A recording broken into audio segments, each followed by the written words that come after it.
ஸ்ரீ குருப்பியோ நமஹ. என் பேர் ஹரிஹரன்.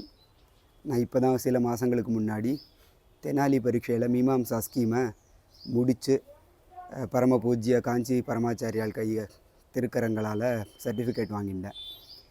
நான் அடியன் மெட்ராஸ் சம்ஸ்கிருத காலேஜில் அத்தியாபகனாக இருந்துட்டு இந்த தெனாலி பரீட்சை ஸ்கீமில் முடிச்சிருக்கேன். படிக்கிற காலங்களில் இந்த தெனாலி பரீட்சை ஸ்கீமில் சேர்ந்தேன்.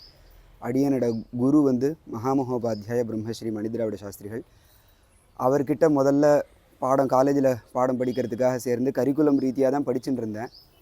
அவர்கிட்ட படிக்க வந்தவர் பிரம்மஸ்ரீ ஸ்ரீஹரி சிவராம் தாயகுடேன்னு வேதாந்தம் படிக்க வந்தவர் தெனாலி பரீட்சைக்காக சேர்ந்தார்.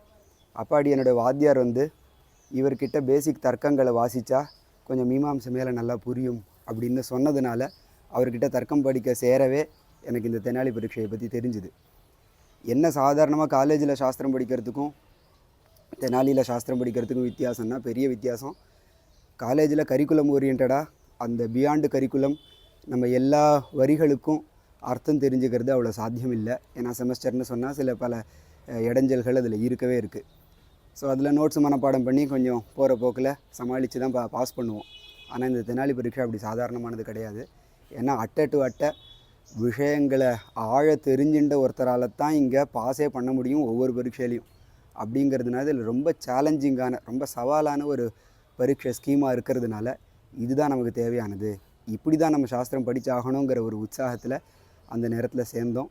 அப்படி சேர்ந்து அடியேன் அந்த பரீட்சை ஸ்கீமை முடிக்கிறதுக்கு கொஞ்சம் தாமதமே ஆச்சு. ரொம்ப வருஷங்கள் எடுத்துட்டோம். மற்ற மாணவர்கள் எப்படி இங்கே சீக்கிரமாக சேர்ந்து ஒவ்வொரு செமஸ்டரும் அப்பியர் ஆகி முடிப்பாலோ அந்த மாதிரி முடிக்க முடியல. ஆனால் இப்படி தாமதம் ஆனாலும் அதுக்கு முடிக்க முடிஞ்சதுக்கு ஒரு முக்கியமான காரணம் பரம பூஜ்யரான பிரம்மஸ்ரீ ஆஞ்சநேய சாஸ்திரிகார் அவர்கள் தான்.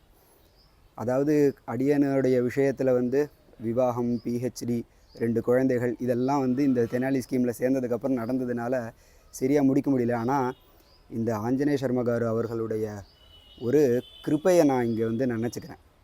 ஏன்னா அவர் ஒவ்வொரு தடவையும் பரீட்சை ஸ்கீமில் இந்த செமஸ்டருக்கு நீ அப்பியர் ஆகிறியா, இந்த என்ன கிரந்தம் கொடுக்க போகிறேன்னு கேட்கும்பொழுது நீங்கள்லாம் பீஷ்மாச்சாரியல் மாதிரி கொஞ்சம் லேட்டாக முடிக்கிறேன், என்னுடைய காலத்தில் நீங்கள் முடிக்கிறத நான் பார்க்கணும் அப்படின்னு அவர் சொல்லுவார்.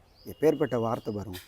அதாவது நான் இருக்கும்பொழுது நீங்கள் பரீட்சை ஸ்கீமை முடிக்கிறத நான் பார்த்து சந்தோஷிக்கணும்னு அவர் அடிக்கடி சொல்கிறதுப்பா. இவ்வளோ பெரியவர் நம்ம விஷயத்தில் இந்த மாதிரி பெரிய வார்த்தையை சொல்கிறாருங்கிறதே எங்களுக்கு மோட்டிவேஷனாக இருந்து அதுபடி நாங்கள் முறையாக படிச்சுண்டு இந்த பரீட்சையை சவாலாக இருந்தாலும் அது எங்களுடைய குரு அனுகிரகத்தில் சாஸ்திரங்களை புரிஞ்சுண்டு ஓரளவுக்கு முடிக்க முடிஞ்சுது. இந்த நேரத்தில் ஆஞ்சநேய சர்மா மட்டும் இல்லை, நம்ம அவருடைய குடும்பத்தை சேர்ந்தவாளையும் எப்பேற்பட்ட ஒரு கவனிப்பு, அன்னம், தங்குற வசதி இதெல்லாம் அவள் ஏற்படுத்தி கொடுத்து தன் வீட்டை சேர்ந்த ஒரு அதிதிகளுக்கு எப்படி ஒரு உபச்சாரம் பண்ணுவாளோ அந்த மாதிரி பண்ணி எங்கள்லாம் பார்த்துண்டு இவ்வளோ வருஷங்களில் இந்த தெனாலி ஸ்கீம் எனக்கு முடிக்க முடிஞ்சதை நான் இந்த நேரத்தில் சந்தோஷமாக தெரிவிச்சுக்கிறேன். நமஸ்காரம். மேற்படி அடுத்த தலைமுறை குழந்தைகள் இங்கே படித்து தயார் பண்ணுறதுனாக்க உங்களுடைய வழிகாட்டுதல் எப்படி இருக்கும்? அடுத்த தலைமுறை மாணவர்கள் இந்த பரீட்சை ஸ்கீமில் சேர்ந்து முடிக்கணுங்கிறதுல முக்கியமாக ஒரு விஷயத்த சொல்லுவேன். ஒரு நாளைக்கு மினிமம் 3 மணி நேரமாவது படிக்கிறதுக்குன்னு வச்சுக்க வேண்டியது. அப்படி வச்சுட்டா தான் இந்த ஒரு சவாலான ஸ்கீமை நம்ம தேர்ந்து முடிக்க முடியுங்கிறது ஒன்று. கூடிய மட்டும் சின்ன வயசுலேயே இளமையில் கல்னு சொல்கிற மாதிரி எங்களை மாதிரி இல்லாமல் சின்ன வயசில் சேர்ந்து இதை படிக்கிறது அவளுடைய வித்வத்தை சீக்கிரம் சம்பாதிக்கிறதுல முடியும். அந்த மாதிரி படிச்சுட்டும் இருக்கா. 2-3 சாஸ்திரங்கள் அடுத்தடுத்த ஸ்கீமில் சேர்ந்து படிக்கிறவாளும் இருக்கா அப்படின்னு தெரிவிச்சுக்கிறேன். சந்தோஷம்.